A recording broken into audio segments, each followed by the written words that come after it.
Thank you very much for the question, Lydia. I appreciate it very much, and I actually recorded a bunch of audio samples, which we will jump to in a second. I just want to start off by saying I'm going to be whispering for a lot of this, so if that bothers you, sound speeds, I apologize.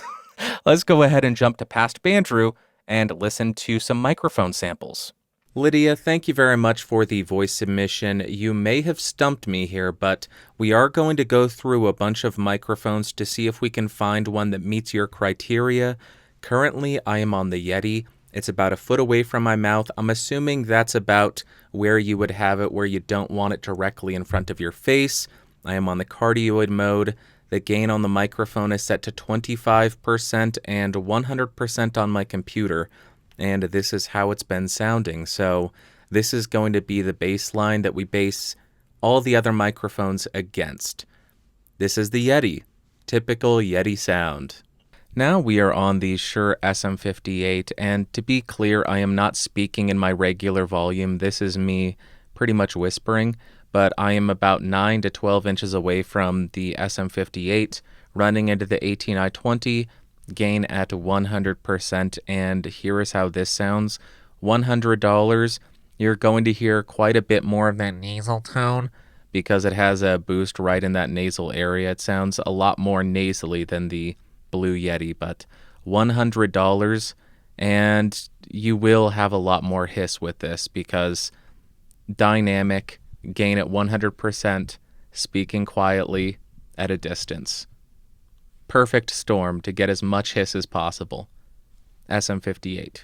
Now we are on an even quieter microphone, the Beyerdynamic M201TG. This goes for about $300, so 3 times the price as the SM58. But on this, you'll get quite a bit more extension into the treble and air. You can hear that really articulate sound. But I would still classify this as a darker microphone in the grand scheme of things. It's more neutral than dark, but an absolutely amazing microphone. But I don't think, again, this is going to be the right fit because really quiet, gain at 100%, speaking at a distance, perfect storm. That's the Beyerdynamic M201TG. Now we are on the microphone that I am assuming you were considering, but based on your criteria, I don't think it's the right fit. This is the SM7B, $400, $350, I don't know exactly how much it is now. I think $400. Neutral mode, 9 to 12 inches away from the capsule, gain at 100%, speaking quietly. This is another situation where perfect storm to get as much hiss as possible. Gain at 100%. Speaking quietly at a distance from a microphone that is very quiet. So it's just based on the fact you don't want that, this is not going to fit. But I'm going through these because these are all microphones that I would typically think of when I am asked about a darker microphone. That's the SM7B. Let's jump to another one. Now we are on another Beyerdynamic. This is the M160, which is a ribbon microphone. Same story, extremely quiet, gain at 100%, about 9 to 12 inches away, and this thing just sounds phenomenal. But based on your criteria, again, it does one thing really well. It's darker, it has that smoother top end, it's not going to exaggerate any sizzle in your voice, just like the SM7B. It really attenuates that and handles it well. But it's extremely quiet. So probably not going to be the right fit for you. Again, this is a $700 microphone. Also, if you are just listening to this, I will have how much I boosted each of these in post in the video of this, bandrewsays.com if you want that. That's a ribbon microphone. And that is the last non-condenser because we have no other options. So let's jump to some condenser microphones. Now I am on the Shure KSM32, still whispering, still very far away, 9 to 12 inches. My gain is at 3 o'clock because I'm speaking so quietly. Now, this isn't necessarily a dark condenser microphone, The reason I'm including this is it has some unicorn fart dust on the top end. It's such a smooth and soft top end. It doesn't make anything piercing or sharp sounding. It's just a great sounding microphone. And my heater just turned on, so apologize about that. I'm not going to turn it off. Deal with it. But this is a condenser I would consider in that price range. Well, you didn't give a price range to meet those criteria. But it will pick up a bit more room tone than a dynamic, probably less than the Yeti though. And yeah, Shure KSM32, $500 if I didn't mention, I think. Okay, that's that. Now I am on the LOUDON Audio LS208, which is a broadcast condenser microphone. It is a very quiet condenser microphone, and my gain is at 100%, still 9 to 12 inches off. But the reason I'm including this, LOUDON does something. They have a switch that I don't know if any other microphone company includes. It's a low-pass filter, meaning it rolls off a lot of the top end in the microphone. And I have that engaged. Let me switch it off. This is how the microphone sounds without that 8 kilohertz low-pass filter. I'm so used to saying high-pass filter, I just want to say that all the time, but this is just a neutral top end without any filters applied. Here is the low-pass filter at 10 kilohertz if you want still a little bit of that airiness, still a little bit of that articulation. And then we have that 8 kilohertz low-pass filter, which I started on. Really rolls off a lot of that top end, softens it up. You don't have all that hyper-articulate, detailed sound. That's why I included it, but being that it is so quiet, still probably would not meet your criteria.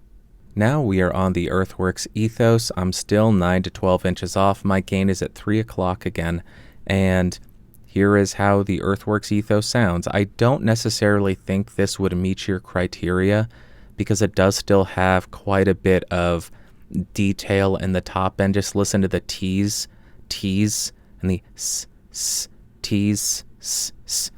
But in the grand scheme of condensers, pretty tame top end thanks to this foam. The foam really does a lot to tame the top end. But this is another option. $700 though, and it will pick up more room tone. Still probably less than the Yeti, but will still do a fairly good job. And I'm holding this up all funny, but the final microphone is the Rode NTG3. The reason I'm recommending this, it's a shotgun microphone, so it will have better reach, so it will pick up your voice well from a further distance.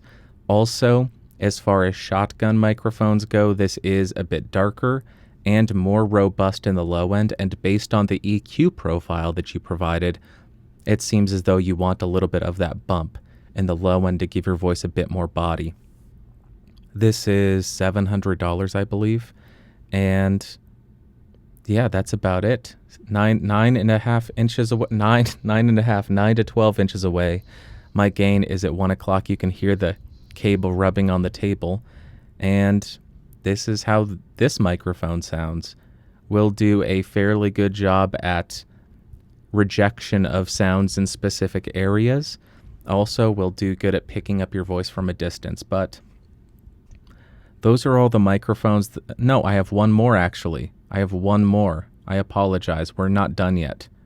One more microphone that will not meet your needs, but I want to include it. Okay, let's switch to it.